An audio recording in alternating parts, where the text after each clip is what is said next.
Nouvelle vidéo aujourd'hui sur la congruence en PNL.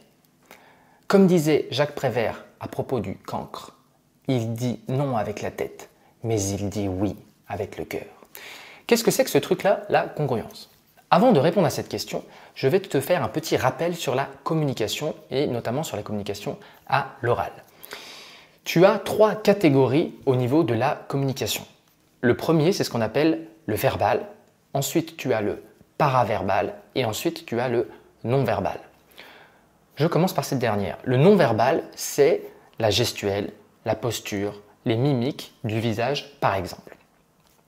Si je fais ça, tu vois bien que ça signifie ça veut dire que je ne suis pas obligé de dire je ne comprends pas si je fais ça. Si jamais je fais ça, ça signifie que je suis surpris. Mais il n'y a rien qui sort de ma bouche. Cependant, mon non-verbal envoie un signal fort sur l'état que je suis en train de vivre à un instant T. Donc ça, et ensuite la gestuelle. D'accord? Je peux serrer les poings si je suis en colère ou serrer les mâchoires.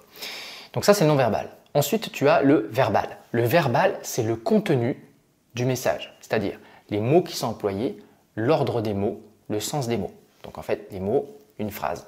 Ça, c'est le verbal. Et ensuite, tu as le paraverbal. Le paraverbal, ça va être la texture du message. Prenons un exemple. Si je te dis « Est-ce que tu as l'heure, s'il te plaît ?»« Est-ce que tu as l'heure, s'il te plaît ?» J'ai utilisé exactement le même verbal, c'est-à-dire les mêmes mots dans le même ordre, sauf qu'il y en a un où j'ai chuchoté et l'autre où j'ai hurlé. Et je te garantis que quand ton paraverbal diffère, ça crée quelque chose de particulier en face. Si tu ne me crois pas, va dans la rue, demandez-leur en chuchotant et en hurlant. Tu verras bien que voilà, il y en a un où ils vont bondir et les autres où ils vont dire en paraverbal. Donc, non-verbal, verbal, paraverbal. Et donc, qu'est-ce que c'est que ce truc-là, la congruence? Eh bien, simplement, de manière simplifiée, c'est l'alignement de ces trois paramètres. Quand le verbal, paraverbal et non-verbal sont alignés, tu peux dire que c'est congruent. Ok? Je te donne un exemple concret. Imagine que tu accompagnes un client et ce client vient te dire que, j'en sais rien, il veut arrêter de fumer, par exemple. Il dit voilà, monsieur Garnier, je voudrais arrêter de fumer, j'en ai marre, ça fait 30 ans, bla bla bla. Ok. Là, tu vas lui dire à un moment donné, si tu es un petit peu joueur, vous êtes sûr que vous avez envie d'arrêter de fumer?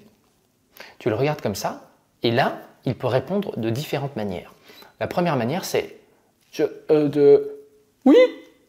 Et la première manière. La seconde manière, c'est bah oui. À ton avis, quelle est la manière dont il est congruent et quelle est la manière où il n'est pas congruent, incongruent? Si tu vois bien un désalignement du fond et de la forme, genre oui, tu vois bien qu'il lève un sourcil, genre je suis surpris, la voix elle déraille, elle fait oui vers le haut et peut-être qu'il a une épaule tordue, bref. Donc quand tu vois un désalignement du fond et de la forme, incongruent. Si la personne te regarde droit dans les yeux comme ça et te dit oui, évidemment que je vais arrêter, c'est tout ce que je veux à l'intérieur de moi, bon bah là tu as un alignement du fond et de la forme. Ça, c'est le premier élément. En quoi le principe de congruence est fondamental quand tu fais de l'accompagnement, coaching ou thérapie? Ton client va t'apporter des éléments, il va te raconter une histoire.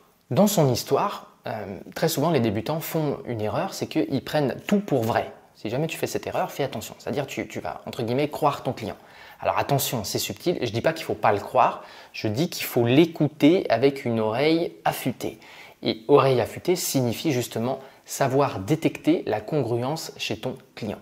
Il va t'affirmer un certain nombre de choses et parfois tu pourras détecter justement soit qu'il est très congruent, très bien, ça veut dire que lui-même croit à ce qu'il raconte, et des fois tu verras que ça bifurque, qu'il y aura de l'incongruence dans ce qu'il raconte.